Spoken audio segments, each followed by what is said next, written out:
Hey, welcome back. Remember to drop a like to feed this fluffy like eating chinchilla.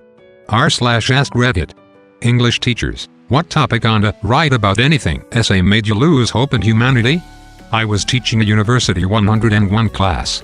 Study habits, how to write essays, time management, how to get by at college for kids who honestly aren't really ready for college.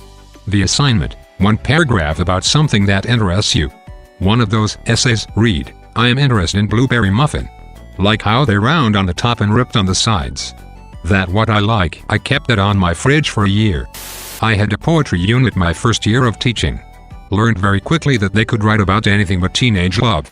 God, I read so much bad love poetry that year. ETA, my most upvoted comment is about horny teenagers. Thanks, Reddit. Former English adjunct here. One time a student wrote about a first date that went horribly wrong, including running over cat and having it stuck to his truck tires, and then vomiting at dinner. Another one that stands out wasn't a topic, but an assigned research paper. A student maintained that she didn't need sources, because God told her the information. She actually cited God as a personal interviewing, correct MLA format. God. Personal interview. The 8th of November 2013. Student here. My friend and I were sitting secondary school English and we had to write about a crisis for an end-of-year creative writing test.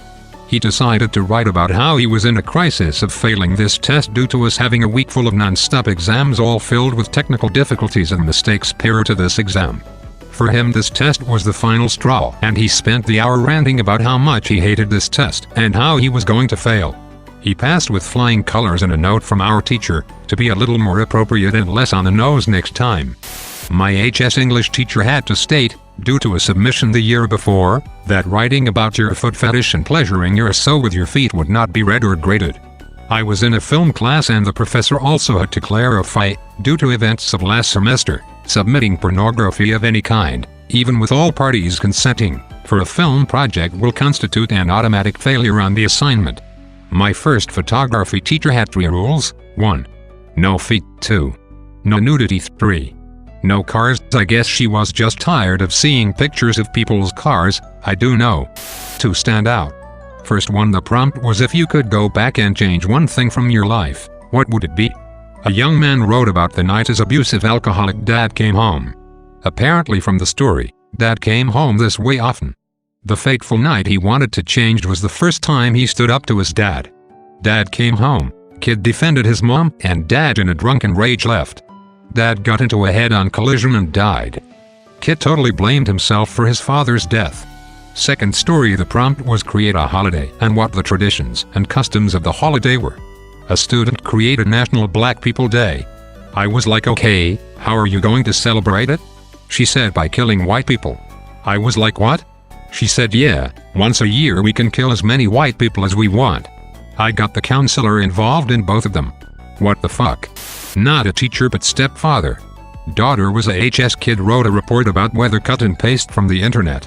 The language varied in writing style and grade level from paragraph to paragraph. I offered that rewriting in her own language was the minimum she could do to avoid making it obvious she plagiarized. She decided elementary school level was her style and chose to rewrite the college level paragraphs. When she thought an acceptable substitution of cloud depression was the weather was sad, I just gave up. I would be pretty damn disappointed too. Our English teacher told us that some guy copied an article from the Italian Wikipedia thinking it was in English. How high do you have to be to not know what your own language looks like? I feel like I know the exact story behind this. Dude. You can't just rip it straight from Wikipedia, teachers check that. But to get around it you can use a wiki from another country. Brilliant. I'll do that. I remember there was a post someplace like /r/confession or similar where a guy admitted English was his second language, so instead of googling paper on subject, he would google it in his first language, find a good paper on the topic, and then sit and translate it to English. I think he said he used to do it regularly and he never got caught. A Catholic high school in my hometown asked for students to write about what they would do if there were no laws or lack of morals. This was inspired by the purge, which had been discussed in ethics class. 12 students were suspended indefinitely, 2 or 3 ended up expelled, the others returned eventually for what they wrote. ranging from date rape to human trafficking to mass shootings, even though the assignment made it more than obvious that it was a fictional assignment, and by relating it to the purge pretty much goaded students into matching the level of lawlessness. Made national news. There were articles by psychologists for days. They even mentioned the Reddit Ask a Rapist thread and the psychologist's response to not create a feedback forum. Not a single article even came close to suggesting that if you give 17 to 19-year-olds an opening to go against good taste, that most of them would do so for shits and giggles. 2 students, the date rape one and the mass shooting one, did not find another school and did not graduate, or at least at Toredo their last year. Not a teacher, but I used to tutor middle schoolers and lower class men, just graduated in HS. A kid wrote an essay about cavemen using hieroglyphics to communicate how they'd fight the dinosaurs. Essay was right about an early human civilization and compare and contrast their way of life to ours. This kid was in AP World History, effectively a college-level class, and didn't understand that there was around 63 million years separating dinosaurs and the first Homo sapien civilizations. He then told me that I was incorrect and posed the question, if dinosaurs were dead, then how did people ride them? I was truly baffled by that. This, an incident where a guy threatened to scoop my nuts like they were rice nuts, a girl who didn't understand that countries that exist now didn't always exist, and a guy who couldn't understand how supply and demand works simply because he would just go out hunting if food gets too expensive, is why I stopped tutoring history and economics. I took an essay preparation course one summer, which would teach you a variety of tricks and tips for doing better as well as practicing taking tests. Amidst telling us tips for the essay portion, they explained how the grading system worked and that you need to be slightly careful because if the people grading it feel they cannot be objective about it, then you'll just get a 0. They cited a story where once the essay topic was, "We have no fate but what we make for ourselves," which many of you might recognize. You were to discuss why or why not it was true. One student wrote an essay on how it was true, and went on to describe that the Holocaust was the Jews' own fault for his supporting evidence. Needless to say, he received a 0 because none of the graders could read it objectively. I teach literature at a college and mostly deal with freshmen and sophomores. For our free writing unit, one of the assignments asked the students to write any original story based on your favorite fictional genre. So, one of my students wanted to do horror. I said great. That's also a favorite of mine. Go nuts. Eventually, the assignments are turned in and I'm grading them at home. I get to the kid with the horror story and it's about a serial killer who stalks women. Okay, whatever. Nothing I haven't seen before. But then the story goes into long, excruciating detail about the next victim this killer plans on stalking/raping/murdering, a petite blonde in her early 30s who teaches English. And it just so happens I'm a petite blonde in her early 30s who, well yeah. I didn't report it or anything since it was a creative exercise. I didn't grade him unfairly, either. But I seriously couldn't look that kid in the eye ever again. Edit, still alive. But holy shit, guys. If you like that story, I got a ton more. For example, my students do journals and the stuff they write sometimes. I had one of them admit he ran a crack den in his basement. Now that I report it. Until last year, my students, 7th grade, ages 12-13, had to do a science fair project. They had to create a topic with a testable theory. Does brand X detergent get more stains out than brand Y? This was accompanied with a research report of the topic. I would give the students a sample report I created. Every year, I would tell them not to copy from their sources, and I would easily find out who did. Every year, some literally copy word for word from, of the easiest of sources, Wikipedia. Cue mad parents. Cue exact copies of the report, side by side with the highlighted portions of the report. In high school, we had a history essay to write about JFK and one of my classmates wrote the entire essay by naming him Jean-François Kennedy.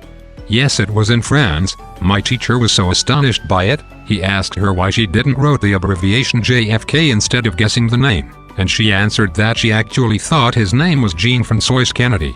Who doesn't know his real name is John Fortnite Kennedy? Killed by Lennon Hockey Oswald, too. So sad. Not a teacher, but in 3rd grade I moved to a new school. I was in a Montessori before. The new school was a Catholic school. I was a Unitarian Universalist, and we always called our preacher Reverend, not Father.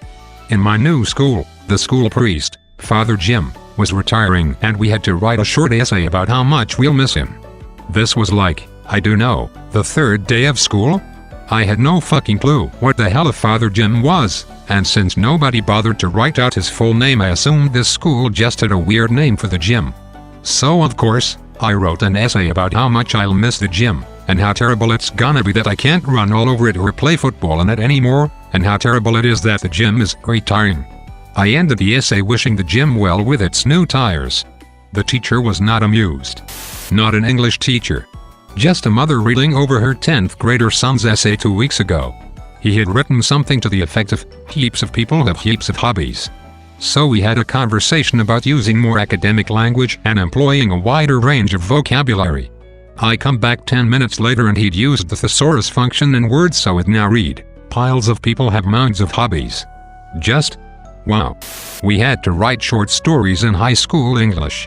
My best friend was struggling for inspiration, so me, self-absorbed teenager, told her to write about me, when I'm a beautiful successful professional ballerina.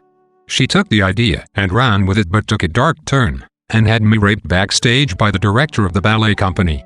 She showed it to me proudly before class, and when she saw my face as I read it, started backpedaling hard about how it definitely wasn't about me, she just got inspired. Was a substitute teacher in grad school and was filling in for an older English teacher. Students were to hand in their free write essays and then to read. Some kid wrote a straight-up child pornography story.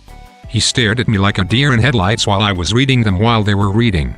I made it one page and then I WhatsApped the department head who took the student after the class. So yeah, that was the worst. It wasn't write about anything, it was more like, create a story. My student, 9 years old, female, wrote about two best friends. They were at the mall when one of them got kidnapped by a villain, who put her in a suitcase and took her to London. Everyone searched for her and she was found dead. The villain had murdered her. The police arrested and imprisoned him for 10 years and then killed him. The girl's best friend was really sad and killed herself, and then they lived happy ever after. She is 9. And wrote about kidnap, murder, police violence and suicide, and romanticized suicide. Edits. Language edit. I don't know the number. I'm truly sorry about my English. I know I write poorly, but English isn't my first language. I'm sorry. My girlfriend and her sister have some pretty daft assignments. The GF got asked to write a paper on any aspect of history, so just wrote about her life up until that point. Her sister got asked to do a presentation on evolution and did it on a 2001 film. The GF got asked to write a paper on any aspect of history, so just wrote about her life up until that point. I got that one myself in 6th grade and did an expanded chronology of every dog my family had owned. I was extra proud of myself because I got to start with a dog named Jack, owned by my great-great-grandfather, who was notable for urinating on the bar of a local saloon and indirectly causing the arrest of 3 men for public disturbance. Holy fuck, what a legend. Do you have more details? From what I was able to put together, Grandpa went into the saloon for a meal and some beer. When he was finished with the meal, he picked up his little terrier, Jack, to eat the scraps. Another rather drunk patron thought it would be funny to shout it and scare the dog, who promptly took a whiz all over the bar. The bartender took offense to the soiled bar and annexed Mr. Shouty. When Shouty didn't go, 2 other patrons removed him. And then there were some passers-by, and some words, and a spooked horse, and the police officer that had been there the entire time arrested 3 of the 8 or so people involved in it and made them spend the night in the same small jail cell. Thanks for watching. Remember, every like puts Mario Chinchilla closer to finding his gold coins.